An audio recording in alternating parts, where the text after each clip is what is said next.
დღევანდელი გადაცემის თემა ასე მინდა მოკლედ ჩამოვაყალიბოთ. გართულდება თუ არა დასაქმება ევროკავშირის ქვეყნებში. მოგეხსენებათ, რომ 2 დღეში 11 ივნის ბრიუსელში ქართულ მხარესა და ევროკავშირის მხარეს შორის ტექნიკური შეხვედრა იმართება. ამ ტექნიკური შეხვედრის მთავარი თემა გახლავთ ვიზა ლიბერალიზაციის საკითხი. ტექნიკური შეხვედრის წარმატებამ ან წარუმატებლობამ შესაძლებელია სამომავლოდ განსაზღვროს პოლიტიკური გადაწყვეტილების საკითხი და ეს პოლიტიკური გადაწყვეტილება საკმაოდ მძიმედ ჟღერს და ეხება ვიზა ლიბერალიზაციის შეჩერებას საქართველოს მოსახლეობისთვის, მოქალაქეებისთვის შენგენის ქვეყნებში. ვინაიდან და რადგანაც საქართველოდან შრომითი მიგრაცია საკმაოდ მაღალ ნიშნულს ინარჩუნებს ბოლო უკვე 3-10 წლეულია, სხვადასხვა დათვლებით სხვადასხვა ქვეყანაში და არ მხოლოდ ევროკავშირის წევრ ქვეყნებში საქართველოდან ემიგრაციაში 1,200,000-ზე მეტი ადამიანი არის წასული. ვიზა ლიბერალიზაციის შეწყვეტა ძალიან მძიმე დარტყმა იქნება არა მხოლოდ მათთვის, ვინც მაგალითად მოგზაურობს ევროკავშირის ქვეყნებში, არამედ მათთვისაც, ვინც ამ ქვეყნებში დასაქმებისთვის მიემგზავრება. დასაქმების სხვადასხვა ფორმა არსებობს, აი ბევრი შემთხვევა ვიცით, როდესაც ევროკავშირის ქვეყნებში მიდიან სეზონურად სამუშაოდ, იქ 3 თვე დაჰყობენ ხოლმე, შესაბამისად, ასე ვთქვათ, შემოსავალს მიიღებენ, შემდეგ ბრუნდებიან საქართველოში, ანუ არ არღვევენ ასე ვთქვათ, სავიზო რეჟიმსა და მოთხოვნებს და შემდეგ გარკვეული პერიოდის შემდეგ შესაძლებელია ისევ დაბრუნდნენ სეზონურ სამუშაოზე დასასაქმებლად. მოკლედ, თემა საკმაოდ რთულია, მტკივნეულია, მგრძნობიარია საქართველოს ნებისმიერი მოქალაქისთვის, ამიტომ გვინდა რაც შეიძლება ღრმად ჩავიხედოთ ამ საკითხში. 2-27-103-9 ჩვენი ტელეფონის ნომერია, შემოგვიერთით გადაცემის მსვლელობისას, საინტერესოა თქვენი მოსაზრების მოსმენა ამ თემასთან დაკავშირებით. რადიო პალიტრა Facebook-ის გვერდი რადიო პალიტრს არის კიდევ ერთი რესურსი, სადაც შეგიძლიათ ჩვენს გადაცემას თვალი ადევნოთ და იქაც მოკლედ პირადი მიმოწერის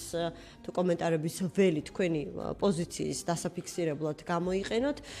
მე კი გეტყვით, რომ ნიკოლოზ ხატიაშვილი ინიციატივა ჯერ საქართველოს წევრი დიპლომატია ჩვენი გადაცემის სტუმარი და მოგვიანებით ასევე გვექნება ჩართვა თეონა აქუბარდია პოლიტიკოსი ჩაგვერთვება. ნიკა, მოგესალმებით, მადლობა გადაცემაში მონაწილეობისთვის. ვიდრე შევეხებით 2 დღეში დაგეგმილ ტექნიკურ შეხვედრას, ალბათ აუცილებელია ვთქვათ, რომ რამდენიმე თვის წინ, თუ არა 1 წლის,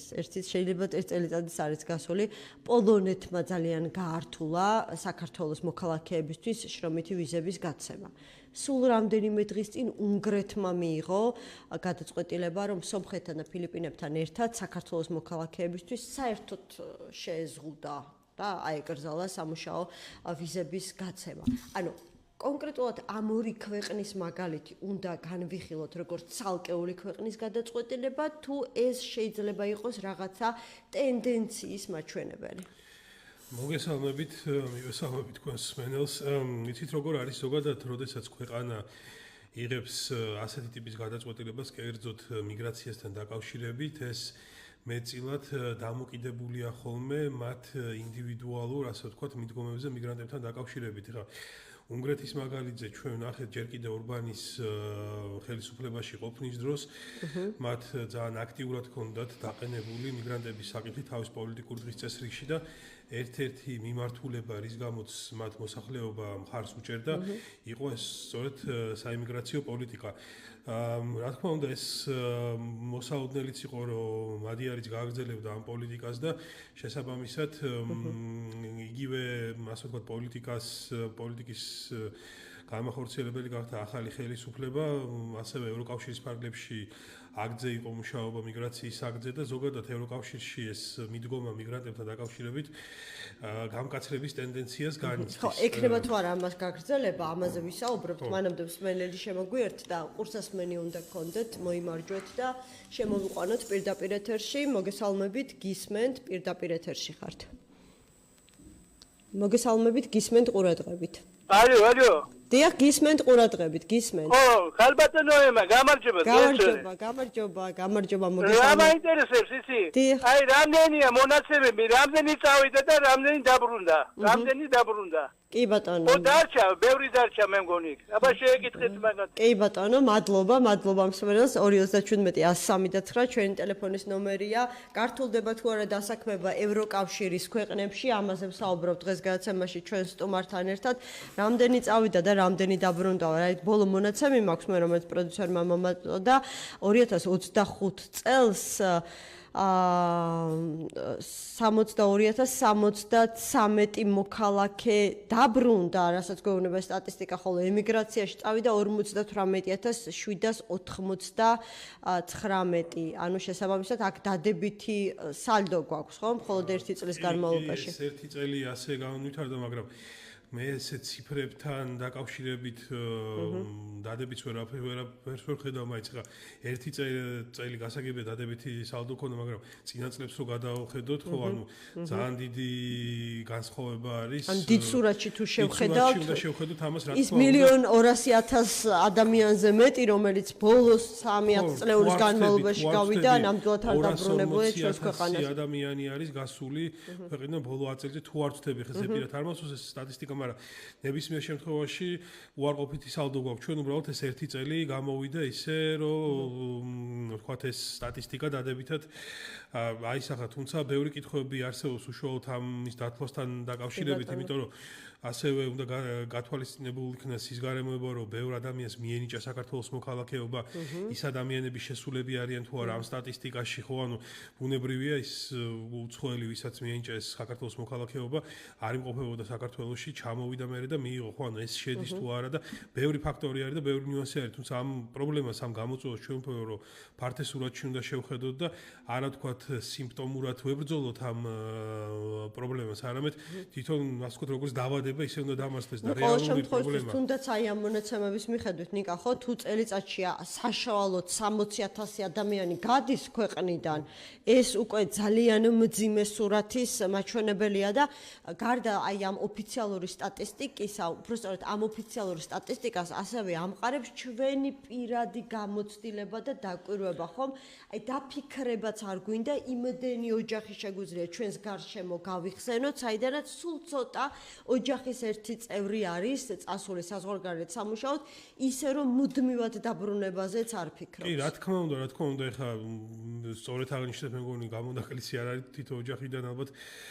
თითო ემიგრანტი ან ორი წასულია ჩვენ სირგულივათაც შეიძლება ჩვენ ოჯახებშიც ანალოგური სიტუაცია იყოს, მაგრამ აქ კიდე ერთი მნიშვნელოვანი პრობლემა არსებობს, რომელიც გასათვალისწინებელია. თუ ადრე ძირითადად ემიგრაციაში მიდიოდა ასე ვთქვათ საშუალო კვალიფიკაციის მქონე ადამიანები, ვინც უფრო დაბალი დონის სამუშაოს ეძებდა ევროკავშირის ან ამერიკისა ან სხვა გეოგრაფიული არეალის ტერიტორიაზე, ხო, ანუ ბოლო 2-3 წლის ტენდენცია გვაჩვენებს და 4 წლის რომ უკვე ხდება კვალიფიციური კადრების გადინება ქვეყნიდან, სერიოზული brain drain მიმდინარეობს, რაც რეალურად უკვე დიდი გამოწვევაა სახელმწიფოსთვის, იმიტომ რომ სწორედ ასეთ კვალიფიციურ კადრებზე დგას ქვეყნის განვითარება და როდესაც ეს კადრები მიდიან და ტოვებენ ქვეყანას, ეს რა თქმა უნდა მოქმედებს უარყოფითად შენს ეკონომიკაზე, შენს განვითარების მაჩვენებელზე და ყველა იმ დარგზე,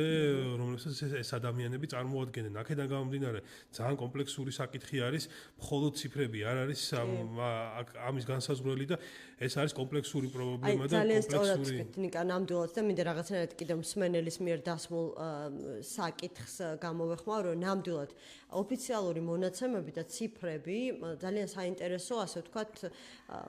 მაჩვენებელს იძლევა ხოლმე დაფიქრებისთვის და ანალიზისთვის, მაგრამ მშრალი ციფრების უკან და მიღმა ჩვენ ხომ ვიცით, რომ კონკრეტული ადამიანების ამბავი დგას, კონკრეტული ოჯახების ამბავი დგას და სხვა შორის აი მარტივ მაგალითსაც მოგიყვანთ მე ერთ მიმართულებაზე. ხო, ექსპერტებისგან ესეც მომისმენია, როდესაც საუბრობენ, აი უყვარს ხოლმე ხელისუფლებას მოშველიება, თუნდაც გასული წლის მაგალითის, რომ გაცილებით ნაკლები გავიდა და უფრო მეტი შემოვიდა და ექსპერტები ამბობენ, რომ ბრუნდებიან ძირითადად ის ადამიანები, ვინც უკვე წლებია ცხოვრობდნენ საზღვარგარეთ, იქ მუშაობდნენ, იქიდან არჩევდნენ საკუთარ ოჯახებს, ახლა საპენსიო ასაკში არიან და შესაბამისად ბრუნდებიან უკან და მათ ნაცვლად მიდიან ჩვენი ქვეყნიდან ახალგაზრდები და შრომის უნარიანი ძალა, ძირითადი ეკონომიკისა და დოვლათის შემქმნელი ძალა გადის და რაღაცნაირად ერთგვარი ასე ვთქვათ შრომითი მიგრაციის ჩანაცვლება ხდება, თუ შეიძლება ასე ვუწოდოთ. კი, ზუსტად ეს არის პრობლემა და ციფრებთან დაკავშირებით ახლა ჩვენ ხელისუფლების მხრიდან ხშირად ვისმენთ რაღაც ძალიან ზღაპრულ და მიმზიდველ ციფრებს იგივე ეკონომიკის განვითარებასთან დაკავშირებით, მაღალი ეკონომიკური ზრდის მაჩვენებელი 6.7-8%, თუმცა რეალურად რო შევხედავთ სიტუაცია ასე არის, რომ ღარიბი ადამიანები უფრო ღარიბდებიან და მდიდრები მდიდრდებიან. ანუ ისევ და ისევ ვიმეორებ ეს ციფრობრივი მაჩვენებელი არ უნდა ავიღოთ ჩვენ რაღაც ძირითად თავარი არის თვითონ კონტექსტი ამ ყველაფრის და შინაარსი და რეალობა რაც დგას ამის უკან, თორე ციფრების манипуляция ძალიან მარტივი არის და შესაბამისად შინაარსის ტენდენცია კიდევ მეტყველებს მხოლოდ ერთ რამეზე, რომ ადამიანები მუდმივ რეჟიმში ეცნობიან ინფორმაციას საზღვარგარეთ დასაქმების შესაძლებლობასთან დაკავშირებით, ეძებენ ქვეყნიდან ლეგალურად თუ არალეგალურად გამგზავრების გზებს, იმიტომ რომ წავიდნენ უცხოეთში, იქ იმუშაონ და იქ მიღებული შემოსავალი შეძლონ, არ ვიცი, ან საქართველოში მათი დარჩენილი ოჯახის წევრებისა და ახლობლების რჩენა, ან ელემენტარული საცხოვრებელი პირობების შექმნა, რომ შემდეგ წლების შემდეგ დაბრუნდნენ საქართველოში. კიდევ ერთი მაგალითი მინდა მოვიყვანოთ იგივე საჯარო მოხელეების კონტექსტში, თქვენ გახსოვთ 2024 წლის 28 ნოემბრის განცხადების მერე რამდენი საჯარო მოხელე გათავისუფლებული იქნა სამსახურებიდან,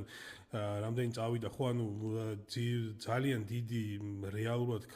თვითუნარიანი თანამშრომელი საჯარო სექტორიდან ფაქტობრივად გარეთ აღმოჩნდა და აი ეს კვალიფიციური ჯგუფი ადამიანების მაგათი ნაწილი საზღვარგარეთ წავიდა რა, აი ამ სფეროშიც კი მოხდა გადინება მნიშვნელოვანი ამ პროფესიონალი კადრების, ზოგი ვთქვათ ამერიკაში წავიდა, ზოგი ევროპაში წავიდა, იგივე არასამთავრობო სექტორი რო ავიღოთ, ხო, ანუ მანდაც ძალიან კვალიფიციური კადრებით დაკომპლექტებული ორგანიზაციები არსებობდა, თუმცა ბევრი ადამიანი, ვინც წლების განმავლობაში არასამთავრობო სექტორში იყო, დატოვა ქვეყანა და ეხლა საქმიანობას აგრძელებს იგივე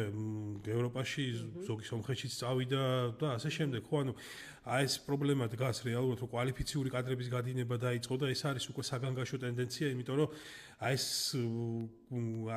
ეს კრიტიკული მასა, ასე ვთქვათ, არის ეკონომიკის და განვითარების მამოძრავებელი ძალა და ამაზე დგას ზუსტად აი ინტელექტუალურ რესურსზე ქვეყნის განვითარების გზა, თუმცა ეს რო გეცლება შენ, ხო, ანუ ეს რა თქმა უნდა აისახება ყველაფერზე, ხა ჩვენ იმასაც ხედავთ, რომ საქართველოში უშუალოდ მიგრანტების რაოდენობა იზრდება, მაგრამ ისინი ძირითადად დასაქმებულები არიან რაც დაბალ პოზიციებზე, თუმცა არ უნდა გქონდეს ჩვენის მოცემულობა დღეს, რომ საქართველოს მოქალაქეების ჩანაცვლება ხდებოდეს უცხოელებით, რადგან ეს სეგმენტიც კი წასული არის უკვე ქვეყნიდან და ესეც ჭირს ძალიან. ახლა ვხედავთ, რომ აი ბოლო რამდენიმე თვის განმავლობაში ხელისუფლება საქართველოში ჩამოსულ შრომით მიგრანტებთან დაკავშირებითაც ამკაცრებს მიდგომებს სწორედ იმ არგუმენტით, რომ ადგილობრივ მუშახელს უნდა კონდეს პრიორიტეტი უცხოელებთან შედარებით. არ ვიცი ეს რამდენად გამოიღებს საბოლოო შედეგს, მაგრამ ეს ხო არ შეცვლის იმ მდგომარეობას, რაც ქვეყანაში ხდება. ანუ თავარი კითხვა აქ იბადება, ეს ადამიანები რატომ მიდიან ქვეყნიდან, რატო ტოვებენ ქვეყანას და რატო აგრძელებენ თავის საქმიანობას საზღვარგარეთ. რა თქმა უნდა, ეს გამოწვეულია იმ ეკონომიკური გარემოთი, რაც ქვეყანაში არსებობს იმ დემოკრატიული მაჩვენებლით, სადაც შენი გამოხატვის თავისუფლების გამო, შენი სიტყვის თავისუფლების გამო, შენ შესაძლოა სამსახურის გარეშე დარჩე, ხო? ანუ ეს თლიანად ეს ასე უსაფრთხოების გარემო, ასევე კანონის უზენაესობასთან დაკავშირებული პრობლემები, ანუ ეს ადამიანები უკვე ერთი მხრივ სოციალურად გრძნობენ თავს დაუცველებლად, რეალურად შემოსავლის გარეშე არიან და ოჯახები ყავთ და ამ ოჯახებს ხო, რა თქმა უნდა, ჩვენ ეჭირდება, ხო? შემოსავალი, რომ ელემენტარული მოთხოვნების დაკმაყოფილებას ვერ ან ფასები არ არის პროპორციული შემოსავალთან, რაც დღეს,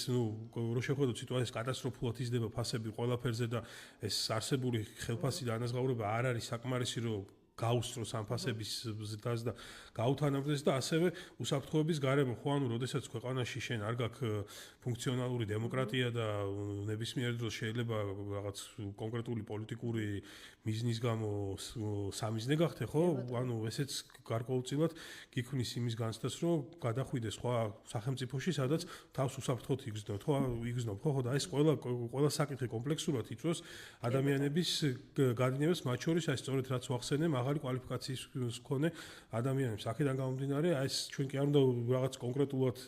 სიმპტომატურად ვებრძოლოთ ამ საკითხს, არამედ კომპლექსური მიდგომა ჭირდება ამ ყველაფერს და ზოგადად მთლიანად გარემოს შეცვლა საქართველოში. თან ჩვენ რაღაცნაირად მივეჩვიეთ, რომ ვაკნინებთ ხოლმე ადამიანების საჭიროებებს და დაყვავს მხოლოდ საკოებთან, ასე ვთქვათ, კომუნალურ ხარჯებთან ადამიანებს სხვა მოთხოვნებიც აქვთ, ხო? მათ შორის მოთხოვნა და მოთხოვნილება საცხოვრისზე. აი დღეს ალბათ თითზე ჩამოსათვლელია ის სამსახურები საქართველოში, სადაც შეგიძლია მიიღო იმ ოდენობის ხელფასი, რომლითაც შეიძლება თუნდაც ბინას და გაიმჯობესებ საცხოვრებელ პირობებს. ზოგჯერ ამას გაუმჯობესებაც არ ქვია, ეს არის რაღაცა აუცილებელი გარემოებით ნაკარნახები, როდესაც ადამიანები ვერ ეტევიან, ხო? ოჯახის წევრების რაოდენობა იზრდება და უბრალოდ იმ მოცემულ საცხოვრებელ ფარჩში ვერ ეტევიან და ელემენტარულად უნდათ რაღაცა მცირე ფართის ბინის ყიდვა მაინც. დღეს ეს ხელფასით წარმოუდგენელია, მხოლოდ ერთის თუ არ გაქვს სხვა, ასე ვთქვათ, ფინანსური დანაზოგი, ან ვიღაც კიდე დამატებით ფინანსურად არ გეხმარება, ან სულ ცოტა ორ სხვადასხვა ბანკში, ორი სხვადასხვა კატეგორიის სესხი უნდა აიღო და მთელი შემოსავალი მერე წლების განმავლობაში მინიმუმ 10 და მაქსიმუმ მგონი 20 წელი იხადო ყოველთვიურად. კი, ბუნებრივია, იმიტომ რომ ადამიანს, როდესაც წლების განმავლობაში მუშაობს, იგივე წინააღმდეგობა სამსახურში, ის ჩორობათ მასლოუს პირამიდის მიხედვით მიდის ზევით, რომ მას არამხოლოდ ელემენტარული ჭირდება, რომ თვიდან თვემდე იცხოვროს, არამედ ცხოვრების ხარისხის და დონის გაუმჯობესებას უნდა, ეს ლოგიკური არის, ჩვეულებრივი მოვლენა არის, ხო? ანუ და როდესაც ეს არ ხდება და უბრალოდ აი წლები მუშაობ და შენ უბრალოდ რაღაც თვიდან თვემდე გაქვს ის შემოსავალი, რომ მხოლოდ რაღაც ოჯახის საჭმელი აჭამო და იარსებოთ ელემენტარულად, ხო? ანუ ეს უკვე სერიოზული გამოწვევა არის და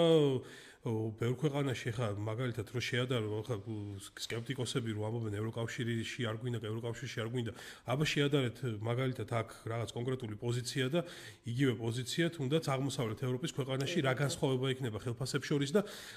იქაური ფასების შეადარეთ და აქაური ფასები და როგორ დღეს არანაირ სისულელს არ წარმოადგენს, იმიტომ რომ უამრავი ჩვენი ახლობელი ცხოვრობს რა თქმა უნდა განმავლობაში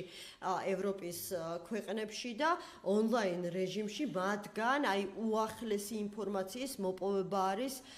შესაძლებელი, არა მხოლოდ მათ მიერ ყოველთვიურ სახელფასო სარგოსთან დაკავშირებით, არამედ თუნდაც იმ საბანკო პროდუქტების ბანკები ალბათ კიდე ცალკე თემა არის. საბანკო პროდუქტების სასიზღო განაკვეთთან დაკავშირებით, რომელიც ელემენტარულად ჩვენი გადასახედიდან ძალიან ჰუმანურია. ანუ როდესაც თუნდ 1-2 ანუ გაჩნია კატეგორიას ადამიანების მოქალაქეებს კიდე სხვა განაკვეთში აქვთ იქ საპროცენტო განაკვეთი, აქედან შრომით ჩასულ მიგრანტებს კიდევ სხვა საპროცენტო განაკვეთი აქვთ, მოკლედ რისკების გათვლით, რა ვიცი 1, 2 და 3%-ის ფარგლებში მოქმედებს მაქსიმუმ. მოკლედ გავაგრძელებთ თემას გადაცემის მეორე ნაწილში, გართულდება თუ არა დასაქმება ევროკავშირში. გადაჭრით ამის თქმა ორ დღეში ალბათ რთული იქნება, მაგრამ ორ დღეში გამოჩნდება ალბათ პერსპექტივები წლის ევროკავშირის მიდგომას და რიგი ქვეყნების ხო ანუ მოსალოდნელი შესაძლოა იყოს ეს არა მხოლოდ საქართველოს კონტექსტში, არამედ სხვა ქვეყნების კონტექსტში, იმიტომ რომ რეალურად მიგრაციის პრობლემა მთელ ევროპაში დგას როგორც გამოწვევა, თუმცა ამას თავისი, ასე ვთქვათ, ნიკა, მოდი რეკლამა გამოვაცხადოთ და რეკლამის შემდეგ რამდენიმე წუთში ისევ გიბრუნდებით პირდაპირ ეთერში. პალიტრაზე დაბრუნდა ეთერში, გართულდება თუ არა დასაქმება ევროკავშირში საქართველოს მოქალაქეებისთვის, სწორედ ამ თემაზე ვსაუბრობთ დღეს გადაცემაში ჩვენ სტუმრებთან ერთად. ორ დღეში ძალიან მნიშვნელოვანი შეხვედრა უნდა გაიმართოს ტექნიკური ჯგუფებისა ბრიუსელში, სადაც ვიზა ლიბერალიზაციის საკითხზე უნდა იმსჯელონ და რაც წინასწარ არის უკვე ცნობილი, საქართველოს მხარეს ევროკავშირის წარმომადგენლები აუცილებლად მოთხოვენ რამდენად სრულდება ყაბელაის პირობა და ასე ვთქვათ მოთხოვნა, რომელიც არის ჩვენი მოქალაქეებისთვის ოვიზო მიმოსვლის საწინდარი. ნიკოლოზ ხატიაშვილი, ინიციატივა ჯერ საქართველოს წევრი და დიპლომატია სტუდიაში ჩვენი გადაცემის სტუმარი 237-103 ჩვენი ტელეფონის ნომერია. შემოგვიერთით გადაცემის სრულობისას და როგორც დაგპირდით, პოლიტიკოსი თეონა აქუბარდია ყავს ახლა ხაზზე. თეონა, მოგესალმებით, მადლობა გადაცემაში მონაწილეობისთვის. თუ შეგვიძლია ახლა უკვე წინასწარ ვისაუბროთ, რა მოლოდინები შეიძლება გქონდეს ორ დღეში დაგეგმილ შეხვედრასთან დაკავშირებით და სხვათა შორის აი უნგრეთსა და პოლონეთის მაგალითზე, როდესაც საქართველოს მოქალაქეებისთვის შრომითი ვიზების გაცემა ერთ შემთხვევაში ძალიან შეიზღო და მეორე შემთხვევაში საერთოდ აიკრძალა. უნდა გქონდეს თუ არა მოლოდინი, რომ თუ იქნება საკმაოდ მტკივნეული გადაწყვეტილება ევროკავშირისგან მიღებული, შესაძლებელია ამ ყველაფერმა შრომით მიგრაციასაც თავისი დაღი დაასვას. დიდი მადლობა. ერთი თქო უნდა მექნება ტექნიკური ხმა ისმის ცოტა სუსტად თქვენი და თუ დამეხმარება თქვენი ტექნიკური. კი ბატონო, დაგეხმარებათ, მოისმინეს თქვენი თავად პროცესს. თქვენ იცით რომ ქართულმა ოცნებამ არ შეასრულა ის ვალდებულებები, რომელიც უვიზო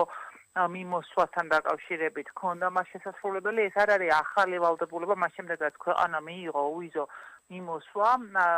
ევროკავშირთან, მას შემდეგ ყოველწლიურად რა თქმა უნდა ხდება მიმოხილვა ვალდებულებების შესრულების და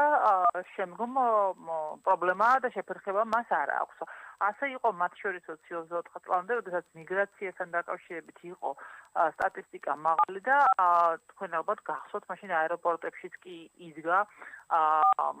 პოლიციის წარმომადგენელი, რომელიც შესაბამის საბუთებს უმოწმობდა საქართველოს მოქალაქეებს, რომლებიც მიდიოდნენ განსაკუთრებით საფრანგეთში იყო მაშინ ეს პრობლემა. თუმცა ეხლა დღეს უკვე ჩვენ გვაქვს აბსოლუტურად სხვა ვითარება და მდგომარეობა, როდესაც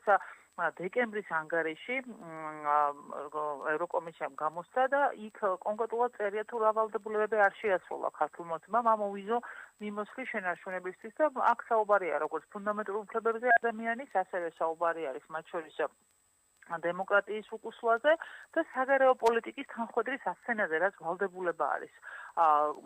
საქართველოსი ამ შემთხვევაში და უკვე პირველი ეტაპი ამ უვიზო მიმოსვლის შეჩერების შეეხოთ დიპლომატიური პასპორტის და სამსახურებრივი პასპორტის მფლობელებს, შესაბამისად შარშან როდესაც უნდა შემდგარიყო შეხვედრა ამ უვიზო მიმოსვლასთან დაკავშირებით, მაშინ შსს მინისტრის მოადგილე დაარახველი და სანქცირებული ბრიტანეთისგან ჩასვეს დელეგაციაში და შეხვედრა არ შედგა და ამიტომ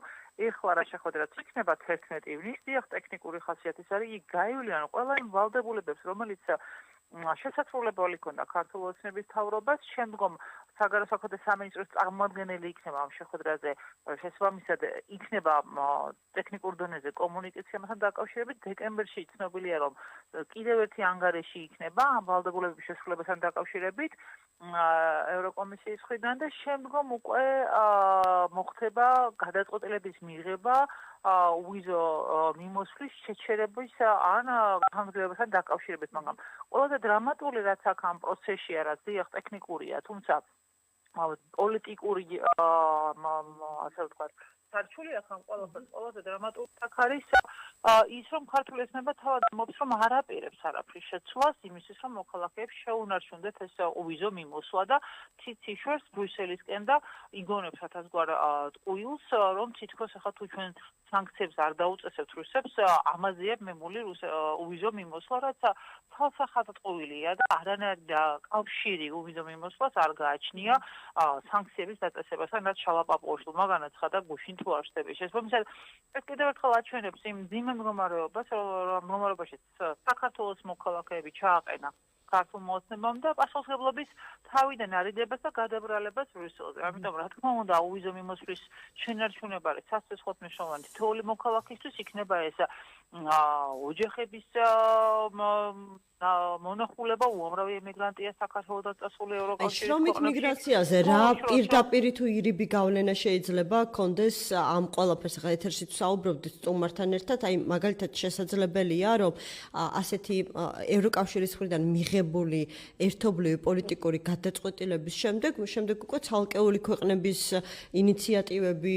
ვიხილოთ შრომით მიგრაციის შეზღუდვასთან დაკავშირებითაც ეს უკვე ადგილზეა თქვენ თუ გახსოვთ პოლონეთმა გაართულა საქართველოს მოქალაქეებისთვის დასაქმების შესაძლებლობა ლეგალურად უნგრეთი იყო ეხლა ხან რომელმაც ანალოგიური გადაწყვეტილება მიიღო ჩვენ გქონდა გამარტივებული შრომითი დასაქმების შესაძლებლობა მათ შორის სეზონურ მუშაობასთან დაკავშირებით რიგ ევროპულ ქვეყნებში გერმანია იყო ასეთი ქვეყანა და ეს დიდი მუშაობის შედეგად მოხდა რამდენადაც მე მახსოვს თუმცა უკვე აი ამ დაპირისპირებამ დასავლეთთან ეს უკვე გაართულა და პოლონეთში თუ ყველაზე მარტივი იყო საქართველოს მოქალაქისთვის დასაქმება და იქ ლეგალურად მუშაობა ეს რამოდენიმე თვეა უკვე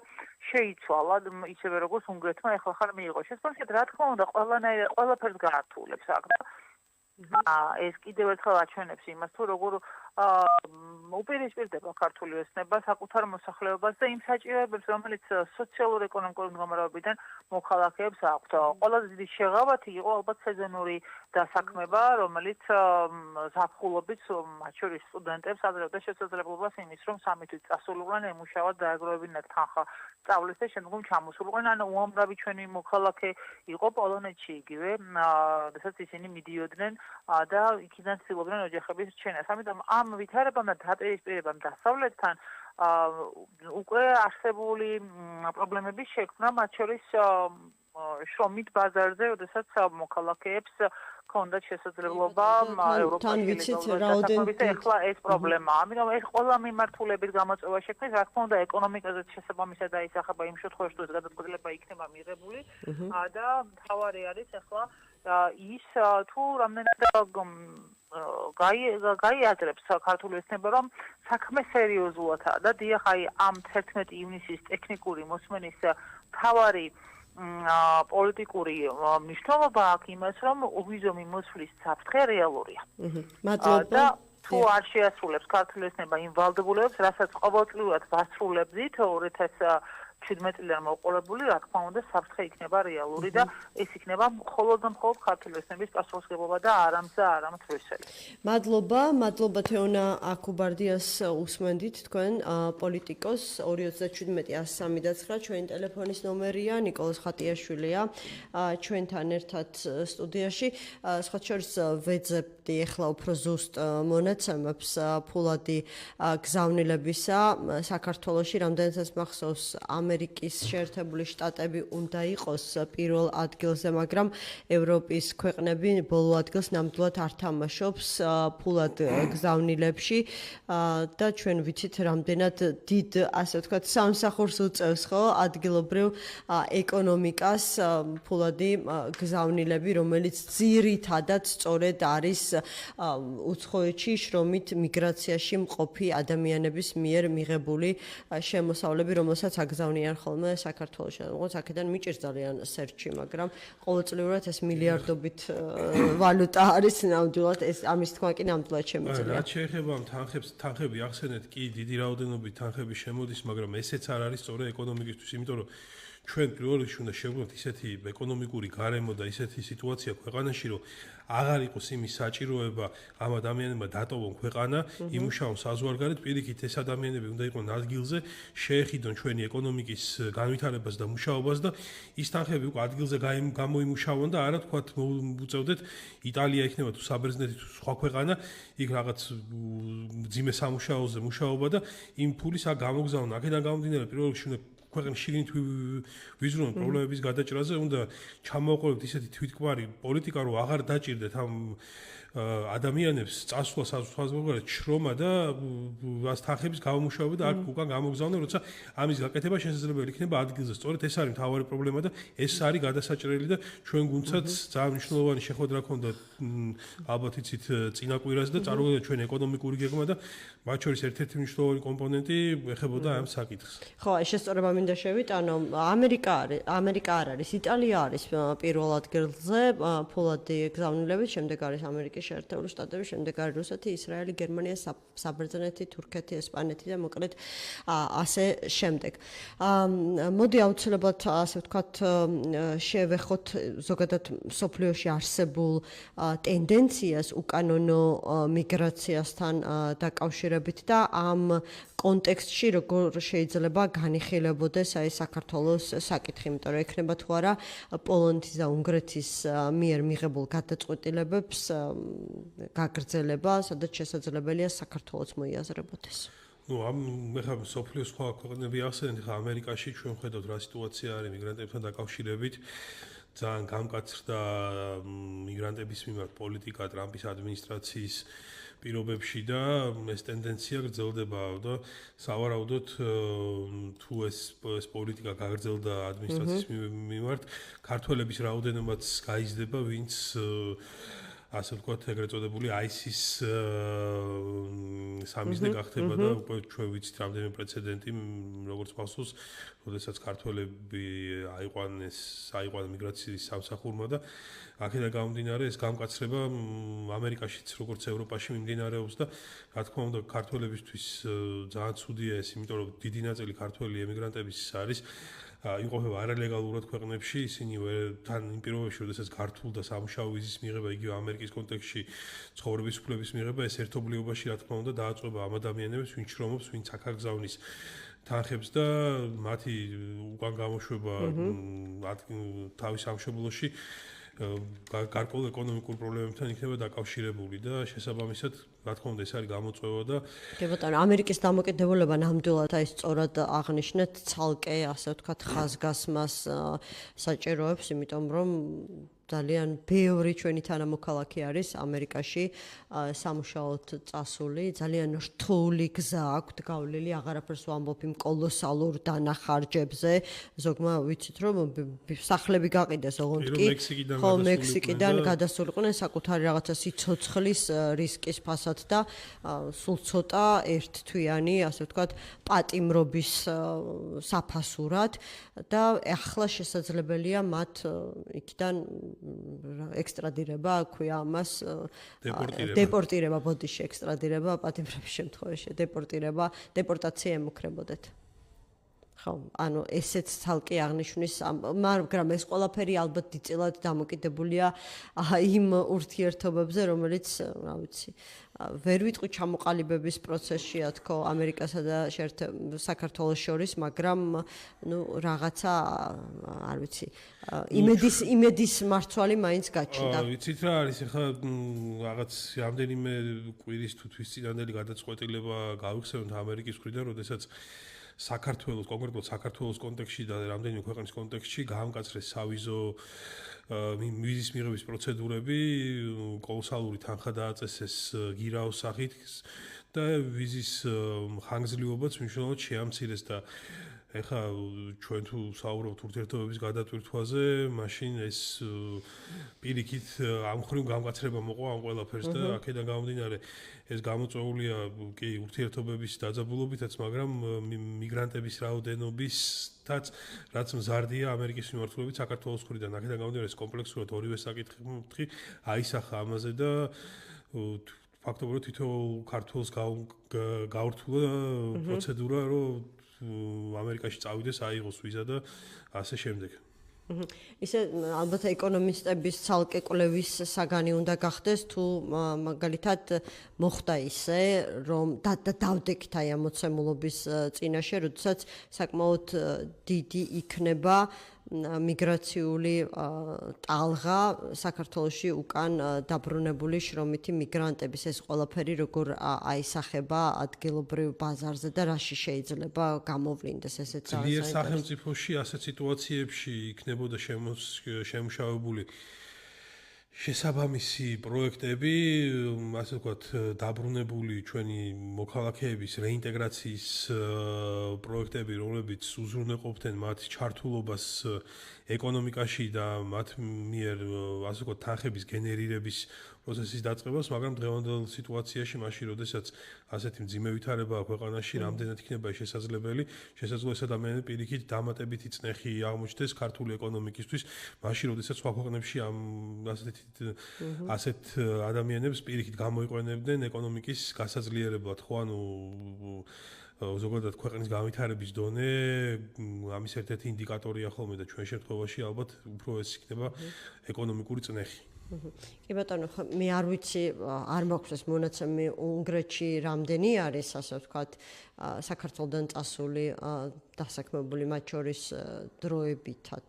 დროებით სამუშაოზე და მასზე გაცემულია დროებით სამუშაო ვიზა. ორი კატეგორია არის, როგორც ვიცი, ერთი არის, ვინც უშუალოდ უნგრეთში არის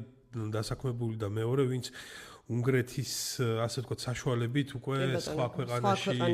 მიდიოდა, იმიტომ რომ მან რაღაც ერთიანი სისტემაც აქვს, როგორც შემთხვევით ცნობილი არის და ორი კატეგორია შედება, ანუ ეს არნიშნავს, რომ ყველა უნგრეთში საქმდება, ვინც უნგრეთში იღებს ამ სამუშაო ვიზას. ნუ ყოველ შემთხვევაში სირთულეებით ამ ადამიანებთან დაკავშირებით გამოჩნდება გარკვეული პერიოდის შემდეგ, როდესაც აი ამ სამუშაო ვიზების ვალიდურობა ამოიწურება. და ზოგადად ეს მიგრანტების რაოდენობაც უარყოფითად მოქმედებს უშუალოდ ვიზა ლიბერალიზაციის პროცესზე, იმიტომ რომ ჩვენ დავიწყეთ ამაზე საუბარი და ზოგადად ვიზა ლიბერალიზაციასთან დაკავშირებულ კრიტერიუმებზე რომ ვისჯელოთ, იქ არ არის მხოლოდ პოლიტიკური ნაწილი, მან ბევრი ტექნიკური საკითხი არის. ერთ-ერთი არის მიგრანტების რაოდენობა და რაც ძალიან მნიშვნელოვანი არის, კიდე ერთი საკითხი ეს არის პოლიტიკური თავშესაფრის მოთხოვნა, რაც არის ერთ-ერთი ყველაზე მნიშვნელოვანი კრიტერიუმი ვიზა ლიბერალიზაციის კონტექსტში და ჩვენ ვნახეთ, რომ ბოლო სტატისტიკის მიხედვით 15,000 ადამიანმა მოითხოვა თავშესაფარი ევროპის სხვადასხვა ქვეყანაში და საგანგაშო ციფრი არის. საგანგაშო ციფრი თავი რო დავანებოთ ამ პოლიტიკურ მდგენელებს ტექნიკურ დონეზე რო შევხედოთ ამ საკითხს, ანუ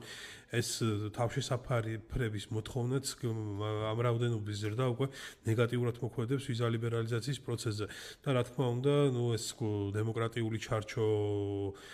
არის ერთ-ერთი შემადგენელი კომპონენტი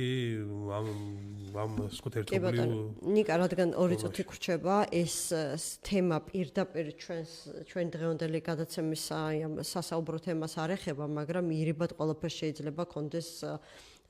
გავლენა, როდესაც ურთიერთობების გართულებაზე ვსაუბრობთ. მოკლედ, გვიან ღამით გავრცელდა საქართველოს ქართულ მედია საშუალებებში ეს ცნობა, დროის სარტყელიდან გამომდინარე, რომ ამერიკის შეერთებული შტატების წარმომადგენელთა პალატამ კავკასიაში ჩინეთის გავლენის წინააღმდეგ ბრძოლის აქტი მიიღო, რომელშიც საქართველოსაც არის საუბარი. მოდი გვითხრით ამ ყველაფრის უკან რა მოლოდინები შეიძლება იკითხებოდეს. ხო, ნუ თვითონ ეს ფაქტი, რომ ასეთი ტიპის აქტი მიღებული იქნა, რა თქმა უნდა, ბოლომდე როგორც კანონი მიღებული არ არის, იმიტომ რომ ამას ხანგრძლივი პროცედურა ახლავს. თუმცა სენატში გადაინაცვლეს. შემდეგ გომში ეს მიდის სენატში, სენატში თუ დამტკიცდა უნდა შეჯერებული ვერსია საბოლოოდ კონგრესს და სენატს შორის შედგეს და ასე შემდეგ, თუმცა აღსანიშნავია, რომ ანალოგიური ჩანაწერი მოხდა თავდაცვის ავტორიზაციის აქტში, რომლის მიღებაც უფრო რეალისტური შეიძლება იყოს, ვიდრე ამ პროექტის, იმიტომ რომ ჩვენ მეგობარი აქტის შემთხვევაშიც ვნახეთ, ანალოგიური პროცედურა გაიარა ამ კანონპროექტთან, თუმცა საბოლოოდ დღის სინათლე ვერ ნახა. თუმცა პოლიტიკურად, რა თქმა უნდა, ეს ძალიან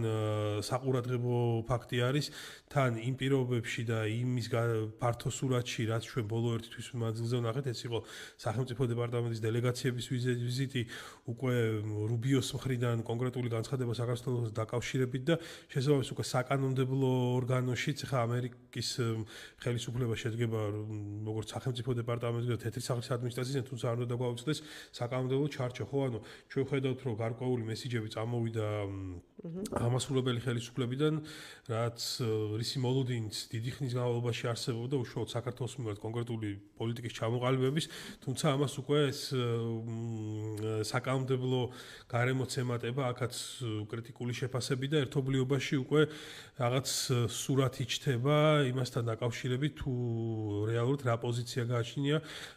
ამერიკას საქართველოსთან დაკავშირებით. ნათელია, რომ რაც მნიშვნელოვანია ეს არის ის, რომ საქართველოს მიმართ რეგიონულ კონტექსტში გაჩნდა დიდი ინტერესი, რა თქმა უნდა, ყოველთვის არსებობდა, თუმცა ეხლა განსაკუთრებული დატვირთვა მიიღო ამან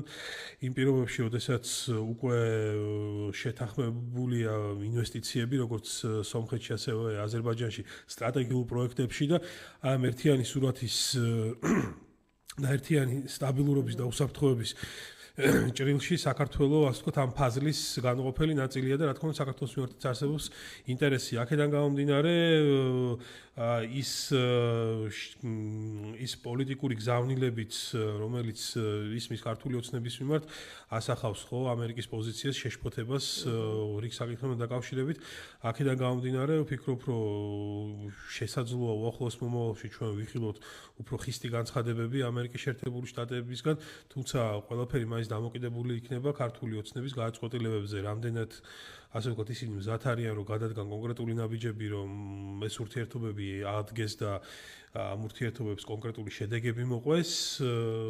გადადგავენ თუ არა ეს ისინი ამ ნაბიჯს და ალბათ ეს თვალსაჩინო გახდება მომდევნო კვირეების ან თვეების განმავლობაში, იმიტომ რომ ნამდვილად ახლა აქ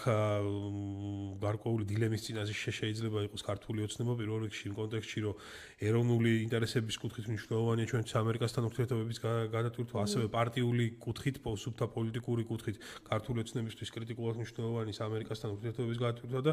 მეორე მხარეს ეს დათმობების საკითხი უკვე გარკვეულწილად ოცნება შეიძლება აფასებდეს როგორც სისუსტეს და ამ დილემის წინაშე ასე ვთქვათ. ნიკოლოზ, ძალიან დიდი მადლობა. ნიკოლოზ ხატიაშვილი, ინიციატივა ჯერ საქართველოს წევრი დიპლომატი იყო ჩვენი გადაცემის სტუმარი. სულ ეს იყო ამ დროისთვის, ხუთშაბათამდე გემშვიდობთ.